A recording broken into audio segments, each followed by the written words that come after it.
देखो तो ये संसार कितना सुंदर है, किंतु वास्तविक सत्य ये है कि इस संसार में सब कुछ नश्वर है।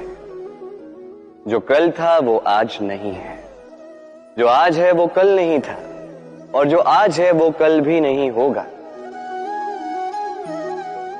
प्रत्येक व्यक्ति अपने अपने समय पर काल को प्राप्त हो जाता है।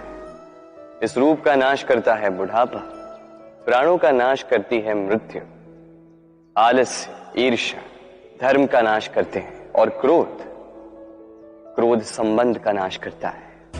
किंतु एक ऐसा भाव है जो अकेला ही सारे गुणों का नाश करने में सक्षम है, और वो है अभिमान।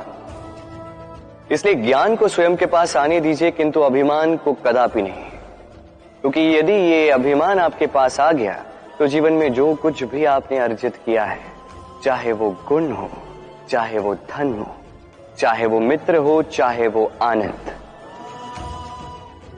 सबका नाश हो जाएगा।